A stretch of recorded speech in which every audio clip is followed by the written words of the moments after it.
Olá pessoal, aqui estamos nós mais uma vez no nosso Falando de Educação. O programa de hoje foi gravado, precisei fazer uma viagem para que nós não ficássemos sem o programa, então eu gravei. Estará passando na sexta-feira no nosso horário habitual, de 14h30 às 15 horas. Se você gosta de acompanhar as nossas discussões, se você curte o que nós discutimos aqui, então curta o nosso vídeo, compartilhe, divulgue, inscreva-se no nosso canal, porque a gente precisa ampliar o nosso alcance para que a gente possa discutir sobre educação com mais pais, com mais educadores e assim cumprirmos o papel que nós nos propusemos aqui no nosso canal Educatime. Hoje nós vamos falar de um tema que preocupa muito os pais.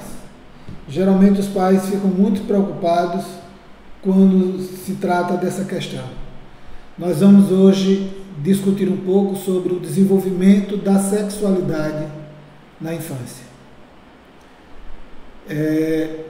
Essa temática é muito complexa e muito delicada. E nós, sempre que vamos falar sobre ela, temos muito cuidado, porque sabemos das grandes questões que têm surgido na sociedade, né, no nosso meio, sobre essas questões. Então é muito importante que a gente discuta com muito cuidado, tá?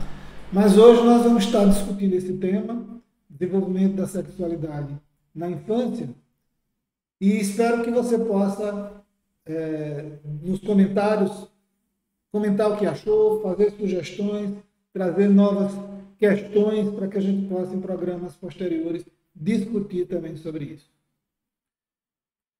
Então, em primeiro lugar, é importante a gente fazer uma diferença entre sexualidade e sensualidade. Tá? Não são a mesma coisa. E como há essa confusão, os pais confundem muito, boa parte das vezes eles estão de fato preocupados com a questão da sensualidade e como não conseguem perceber a diferença, colocam a questão da sexualidade no centro da discussão. Né? A gente pode definir sexualidade como sendo um impulso natural a todo ser vivo, que nos impulsiona na busca de um parceiro, visando a troca de energias sexuais e a reprodução, buscando uma forma de comunicação humana que é extremamente importante e é extremamente eficiente, né? Relações entre os seres humanos se planifica na perspectiva da sexualidade, obviamente que envolvendo a questão do afeto. Né?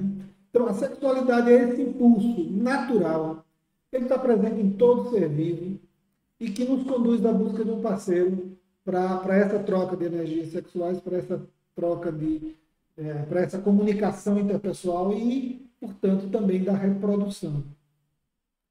E como está presente em todo ser vivo, a sexualidade também está presente na criança, desde que ela nasce. Então, a sexualidade não é algo que surge depois, né? Não é um produto de uma construção, mas a sexualidade está presente desde o momento que nós nascemos. E aí convém a gente deixar bem claro o que é que a gente vai definir como sexualidade, que um pouquinho mais adiante a gente vai fazer esse clareamento do que seria a sexualidade na infância. Né? Mas ela está presente em todo ser vivo. E a gente querer negar isso é querer negar um processo que é natural e para os que acreditam em Deus, né? Eu particularmente acredito, mas para os que acreditam em Deus, é obra dele.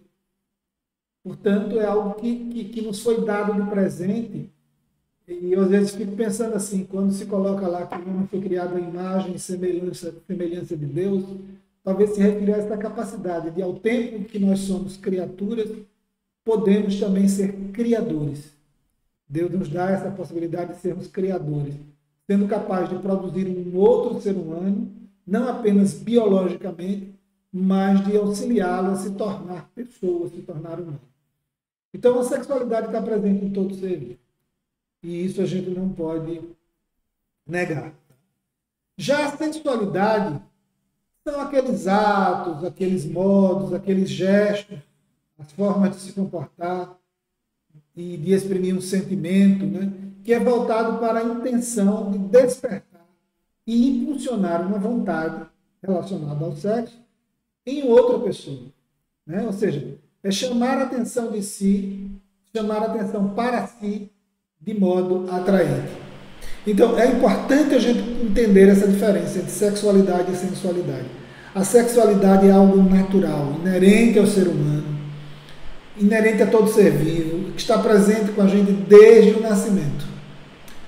Nós somos seres sexuados. Portanto, a gente não pode olhar para o sexo como uma coisa negativa, como uma coisa ruim, como uma coisa má, como uma coisa suja ou coisa do gênero. A sexualidade é algo absolutamente belo que está presente conosco desde o nascimento, inclusive nas crianças. A sensualidade é que se refere a esse modo de a gente se colocar à disposição do outro para um relacionamento sexual. Esse sim que é um processo de construção social. Nós construímos a nossa sensualidade.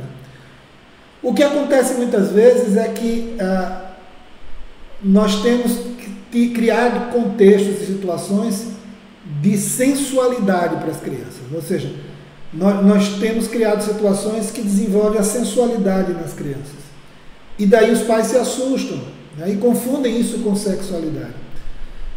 A sensualidade adulta numa criança é que dizer assim, perniciosa, no sentido de que vai trazer para a criança contextos e situações para os quais ela ainda não está pronta. Então, a sensualidade é que não é interessante que a gente traga para as crianças, né? E mesmo para os adolescentes mais novos. A sensualidade, ela se manifesta mais claramente, geralmente, na adolescência, quando o interesse por um objeto sexual começa a surgir, né? Por que é importante a gente ver isso? Porque, veja, o Foucault, que é um filósofo, um grande filósofo, brilhante, eu gosto muito dessa definição que ele dá de sexualidade, dessas considerações que ele faz sobre sexualidade. O que é que ele nos diz? Que a sexualidade, ela se constrói não apenas no biológico. Então, nós nascemos biologicamente sexuais. Mas ela não se constrói enquanto sexualidade apenas no biológico, né? Mas ela se constrói principalmente no imaginário. Ou seja, a sexualidade se coloca não apenas naquilo que é palpável, no concreto da biologia, né? Mas também no discurso que sustenta esse palpável, no discurso que sustenta essa realidade concreta, observável, né? Naquela ideologia, né, subjacente aos padrões que a sociedade define como normais, né, e que são impostos pela convivência social. Então, a sexualidade, ela é um processo muito mais amplo do que o aspecto biológico, mas ela principia como um elemento biológico, né? E o imaginário que é estabelecido a partir das relações e das imposições sociais vai dando à sexualidade também um cunho de sensualidade. Então é importante a gente compreender isso, né? O Freud foi o primeiro a falar de sexualidade infantil, quase foi apedrejado na sua época, inclusive pela Sociedade de Medicina, e hoje se reconhece a grandeza do trabalho que ele desenvolveu, né? Então, para o Freud, a sexualidade, ela se inicia apenas como uma forma de prazer físico. Então, quando a gente fala de sexualidade infantil, a gente está falando de prazer físico, né? Mas esse prazer físico gradualmente se amplia em direção à definição de um objeto sexual que vai acontecer na adolescência. Então, na infância, a gente tem o prazer físico, que é o que ele compreende como sexualidade, né? A gente já vai ver um pouquinho sobre isso. Mas essa sexualidade como prazer físico, gradualmente ela vai evoluindo até que na adolescência o prazer físico não se restringe a mim, a meu corpo somente, mas ele se dirige para um outro, para um objeto sexual, né? Ou seja, quando a gente fala em objeto, não é no sentido de coisa, tá? É no sentido daquilo para o que eu dirijo a minha atenção. Então, na adolescência, eu vou passar a ter alguém a quem eu dirijo a minha sexualidade. Na infância, não é assim. A não ser quando há alguma interferência do adulto que macula esse processo e torna, a partir de uma perspectiva de uma sensualidade inadequada, porque a criança ainda não é capaz de compreender isso, a gente atribui à criança um papel sexual para o qual ela não está preparada, para o qual ela não está pronta. Mas isso é feito sutilmente através da sensualidade. Isso não falando na perspectiva das situações de crime, né, em que os adultos abusam, né, das crianças de algum modo, seja efetivamente, seja psicologicamente. Né? Essa sexualidade, enquanto prazer físico, ela vai passar por um período em que ela meio que adormece, que o Freud chama de período de latência, aí em torno dos 7, 8 até os 10, 11 anos. Isso depende muito se é menino ou menina e depende muito de cada um também. E com a puberdade ele ressurge.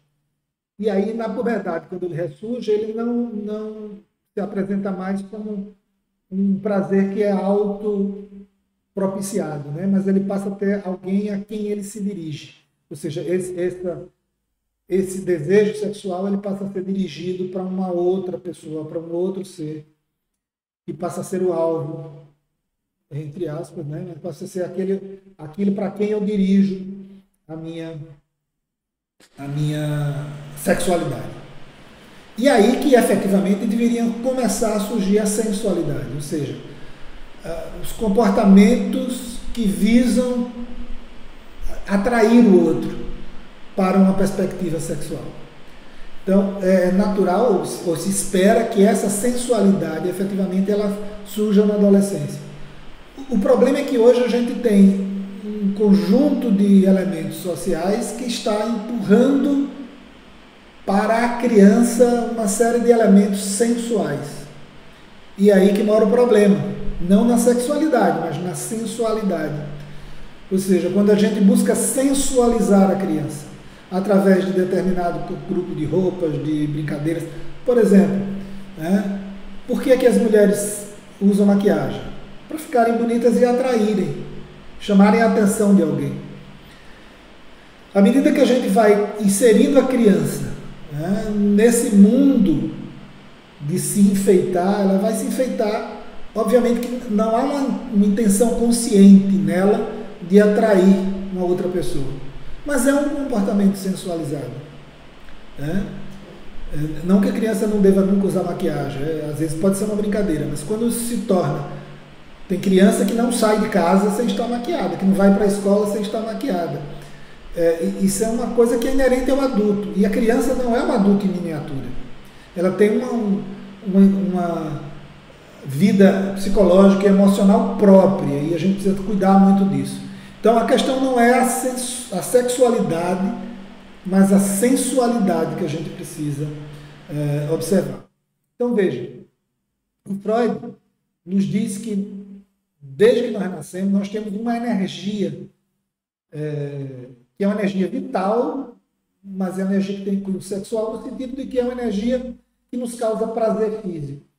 E que ao longo do nosso desenvolvimento, essa energia é concentrada em determinadas regiões do corpo. Quando a gente nasce, ela é localizada na região da boca e na parte superior do trato digestivo. E aí ele chama isso de fase oral. E essa libido nesse momento está à disposição da minha necessidade de sobrevivência, né? Da alimentação. Quer dizer, porque eu sinto esse prazer, eu busco o seio materno, eu busco o bico da mamadeira, e busco a chupeta, e ali eu sinto prazer. Mas, fundamentalmente, porque eu preciso me alimentar do seio materno, e esse processo é, ao mesmo tempo, um processo afetuoso, afetivo, né? Então tem o leite morninho que está saindo do seio, o contato com a pele da mãe, tudo isso causa prazer físico, que o Freud chama de prazer sexual. E aí a fase oral, porque ele está exatamente nessa região da boca, da parte superior do trato digestivo. Depois essa libido, que essa energia, ela migra para a região anal.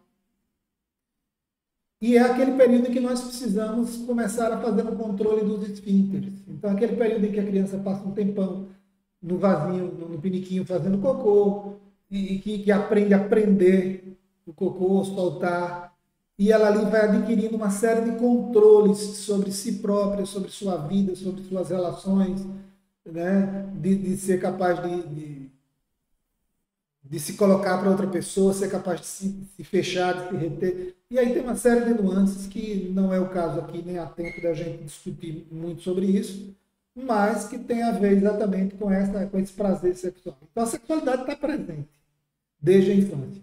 Depois ela entra numa fase fálica, em que a sexualidade, ela está, a libido, ela está concentrada nos genitais, e aí é o período em que a criança gosta de ficar pegando, né, o menino pegando no pintinho, a menina mexendo na vulva. Não há ali nenhuma intenção sexual com relação a outra pessoa, tá? Mas o Freud chama isso de masturbação infantil. Por quê? Porque não é a mesma masturbação que a gente vai encontrar na adolescência, né? É simplesmente o alto prazer.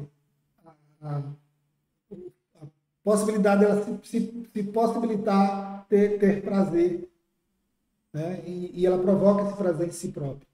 Então a gente precisa, com muito cuidado, orientar a criança no sentido dela não se expor publicamente, né? Porque ela vai ficar gostando de ficar mexendo no órgão genital, e o que a gente precisa fazer ela ver não é que aquilo é feio, que aquilo é sujo, que aquilo é pecado, que aquilo é errado, que aquilo não se faz, mas é que a gente precisa fazer entender que aquilo é um processo íntimo, e, portanto, ela deve fazer aquilo na sua intimidade, né?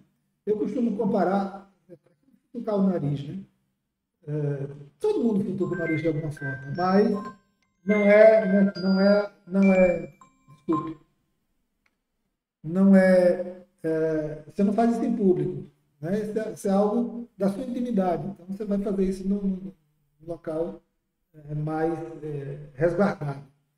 Então você pode orientar a criança desse jeito, ou seja, não é uma questão dos outros, é uma questão dela, não é uma questão de ser errado, ser feio, é uma questão de preservação dela própria, que é algo dela, né? Então essa é uma forma que a gente pode usar para orientar a criança. Mas é natural que ela faça isso, e a gente não deve ameaçar, brigar, gritar, bater, porque a gente está indo contra algo que é natural, que é um processo inerente ao ser humano. E é muito importante isso para ela se conhecer, para ela saber, né, como ela vai se relacionar com isso, se relacionar com o próprio corpo. Isso vai ser importante na vida dela. Depois há uma fase, como a gente já falou, um período de latência, onde isso fica latente, até que chega a puberdade e ela entra numa nova fase que eu costumo chamar de fase genital, onde o prazer volta a se concentrar nos órgãos genitais, mas agora há um objeto sexual para o qual ela se dirige aquilo ali, né? Então, quando a criança, antes dessa fase da puberdade, quando ela desenvolve alguma sensualidade, isso é introduzido pelo adulto. Não foi a criança que construiu aquilo naquele momento. Mas a sexualidade é inerente, está presente nessa criança. Então, e aí tem alguns elementos que é importante a gente colocar, porque na construção da sexualidade que a gente vai fazendo ao longo da vida, a gente constrói, como Foucault diz, papéis sexuais, né? E aí há duas coisas importantes que a gente precisa compreender, porque esse geralmente é o maior motivo de preocupação dos pais. A questão da orientação sexual que antigamente se chamava preferência sexual, né? Mas seria orientação sexual e a questão da identidade de gênero, que também são duas coisas que são muito confundidas. E aí é importante a gente falar um pouco sobre elas. A identidade de gênero, ela refere-se à questão ao gênero com o qual a pessoa se identifica. Ela diz respeito ao gênero com o qual a pessoa se identifica. Então, a gente nasce, geralmente, com um aparelho sexual masculino ou feminino, né? Ou seja, o menino nasce com pênis, com escroto, com as vesículas seminais, etc, etc. A menina nasce com a vulva, com a vagina, os ovários, o útero, enfim, toda uma aparelhagem sexual. Porém, algumas vezes, a pessoa não se identifica com aquele aparelho sexual com o qual ela nasceu. Né? Então, muitas vezes, o indivíduo nasce com um aparelho sexual masculino, mas não se sente um menino. Isso geralmente acontece desde muito cedo e vai se consolidar aí na adolescência. Né? Mas, por quê? Porque tem uma série de vivências que ele vai necessitar para poder se entender, se compreender nessa perspectiva. Né? Então, há meninas que nascem em corpos de meninos e meninos que nascem em corpos de meninas. Isso, gente, não é uma ilação ideológica, tá? Isso é uma comprovação científica. A ciência detectou isso. Tanto que hoje há todo um processo que possibilita a mudança no sexo biológico a partir desse sexo ou dessa identidade de gênero que a pessoa traz consigo. A gente pode discutir por que isso acontece ou como isso acontece de mil formas, não é o caso da gente fazer isso aqui, mas a gente precisa compreender que isso existe. Né? Que há essa identidade de gênero e, por vezes, ela não coincide com o gênero, com o sexo, a sexualidade biológica com a qual o sujeito nasceu. Então, existe, por exemplo, o cisgênero. O cisgênero é aquele que se identifica com o sexo, com o gênero dos órgãos biológicos com o qual ele nasceu. O transgênero é aquele que se identifica, por exemplo, o menino que se identifica como sendo menina. Ele não se percebe como menino. Ele não se sente como menino. Ele não pensa como menino. Embora esteja num corpo biologicamente de menino. A mesma coisa acontece com a menina. Às vezes, nasce com um corpo de menina, mas não se sente menina, se sente menino. Em todos os sentidos. Né? Seu psicológico, seu emocional, suas relações. É por isso que tem muito cuidado. Né? Para que haja uma transição de gênero biológica, é necessário que haja todo um acompanhamento psicológico, médico, e só lá, quando o indivíduo tem idade suficiente para ter consciência, ter clareza do que ele sente, do que ele pensa, de como ele se movimenta, é que é permitida a troca. Porque já houve situações em que o indivíduo, do início, se sentia de um jeito, depois se modificou. Mas veja, não depende do indivíduo, tá? Não depende do indivíduo. Não é porque eu quero que isso acontece. Nem é porque alguém me ensinou isso ou porque alguém trouxe. Até porque, por exemplo, há lugares em que os homens usam saias. Isso tem mais a ver com papel, né? Que a gente vai falar daqui a pouco. Papéis de gênero ou expressão de gênero, que é outra coisa já. Bom, uma coisa diferente da identidade de gênero é a orientação sexual. A orientação sexual refere-se ao gênero pelo qual eu sinto atração. Né? Seja atração sexual, seja, vamos dizer assim, laços românticos, né? Laços afetivos românticos, com uma característica de sexualidade. Então, a orientação sexual é aquele menino que se sente atraído por menina, aquele menino que se sente atraído por menino, aquele menino que se sente atraído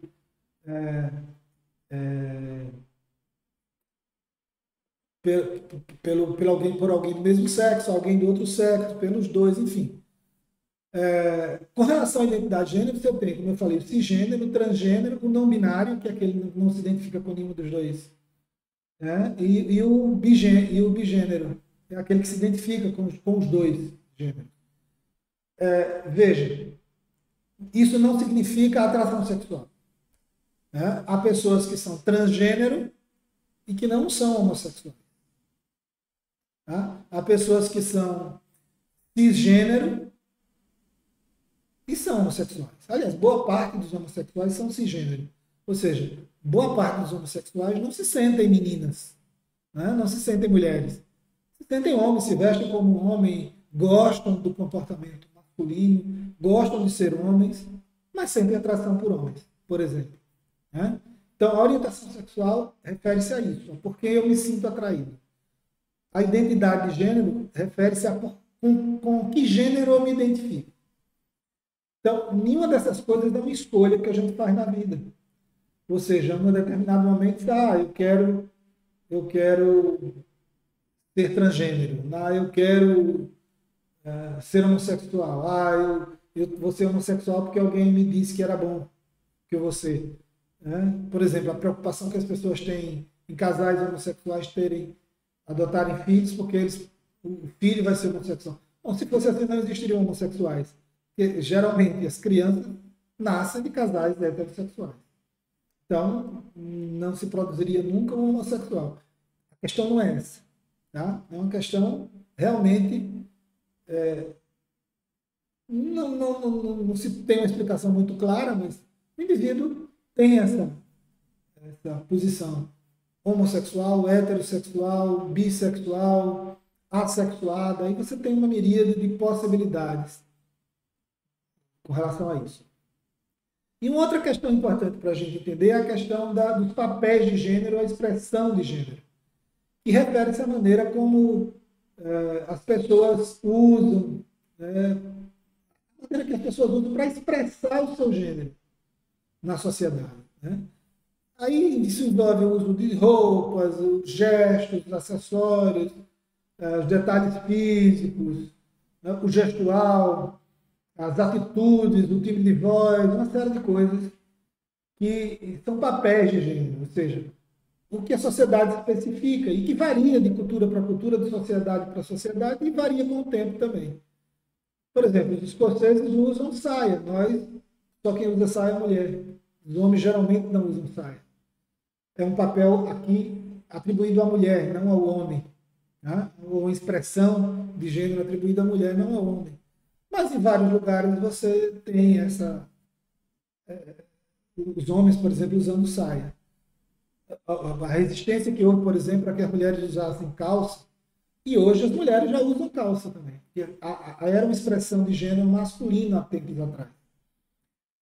Do mesmo jeito, por exemplo, usar brinco. Na minha geração, quando eu era adolescente, usar brinco era impensável para um menino.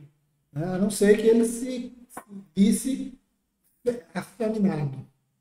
Né? Ou seja, com características mais femininas. Hoje, os homens usam brinco direto, e é até charmoso, e é até sensual para algumas mulheres, os brincos que os homens usam. Então, isso varia com o tempo, varia de cultura para cultura, e a gente não deve se preocupar muito com isso. Outro dia, eu recebi uma mãe muito aflita, disse, olha, meu filho está brincando de boneca. Ora, hoje os homens trocam as fraldas dos filhos, botam os filhos para dormir, dão banho. Então, nada mais natural do que os meninos brinquem com as bonecas, para aprender isso aí, que antes era característico das mulheres, porque os homens não faziam isso. Né? Então, tem muito mais a ver com como ele está brincando de boneca. Ele está brincando como pai ou está brincando como mãe?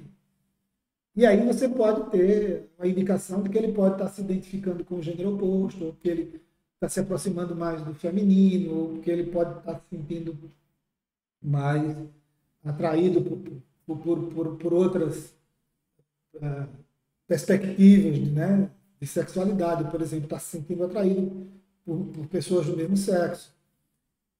Mas isso isoladamente não quer dizer muita coisa, né? Não quer dizer praticamente nada. Então, é importante que a gente compreenda isso, né? Que a identidade de gênero, a orientação sexual não é uma escolha que uma surra vai curar, que um processo terapêutico vai curar, porque não é uma doença. é uma característica humana que hoje está presente em várias pessoas. Sempre esteve, na verdade, que hoje as pessoas se sentem livres, né, e libertas para expressar de forma mais natural. Então, é importante que a gente considere isso. Do mesmo jeito que a orientação sexual. E que os papéis de gênero, a expressão de gênero, não implicam numa identidade de gênero ou numa orientação sexual. Né? Elas podem ser um dos indicadores, mas elas não necessariamente indicam isso aí. Elas podem significar outras coisas. Então a gente precisa, com tranquilidade, acatar, acolher isso nos nossos filhos e acompanhá-los, né? Ajudá-los a dar-lhes sustentação. Até porque às vezes é algo passageiro, por exemplo. Já aconteceu de adolescentes me procurarem na adolescência que se sentiram atraídos por um outro colega, num contexto, numa situação específica.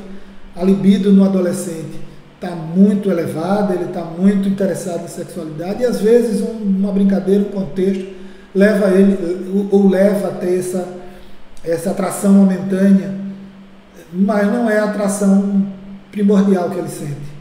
E isso depois se organiza.